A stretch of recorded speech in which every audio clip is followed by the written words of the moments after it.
নমস্কার। আমি আজকে তিল দিয়ে আর এই ডেসিকেটেড কোকোনাট, আমি এই বাটি এক বাটি তিল নিয়েছি আর এতটা ডেসিকেটেড কোকোনাট নিলাম দিয়ে এবার এটা তিলটা ভাজা হয়ে গেছে। কোকোনাটটা মানে নারকেলের পাউডারটা অল্প একটুখানি নেড়ে নেব, নিয়ে এটা আমি গুড় দিয়ে পাক দেব। গুড় দিয়ে পাক দিয়ে নাড়ুও বানাতে পারি বা থালার মধ্যে ঢেলে আমি ওটাকে পিস পিস করেও নিতে পারি। এই যে আমি এরকম করে ভেজে নিয়েছি। এখন আমি একটু গুড় এটাকে পাক দেব। গুড় নিয়েছি আমি, পুরো নিইনি বাটিটা করে, বাটিটা থেকে একটু কমই নিয়েছি গুড় আমি। গুড় নিয়ে ওই গুড়টা ভালো করে পাক হলে এবার আমি এটা ঢেলে দেবো। ভালো করে পাক হোক আগে।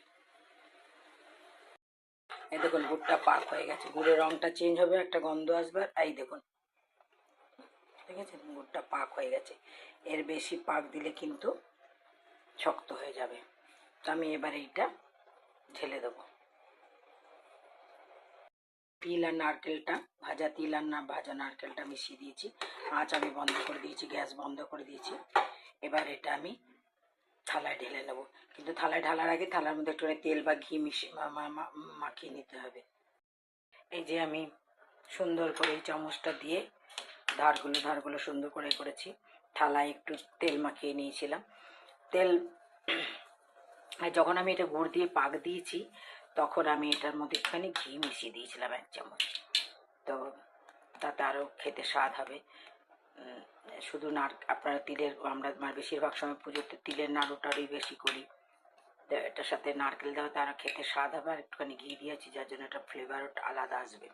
চলুন এবার ঠান্ডা করে কেটে দেখাবো। এই যে কতগুলো আমি এরকম বানালাম নিজের হাতে বিভিন্ন আকার দিয়ে, আর কয়েকটা নাড়ু বানালাম। এই যে এগুলো না লেগে গেছে, আর উঠতে চাইছে না। এগুলোকে আমি এখন কি করব, আবার গরম করব। এই থালাটাকে একটু গরম করলেই উঠে যাবে। উঠে আমি এগুলোকে নাড়ু বানিয়ে দেবো।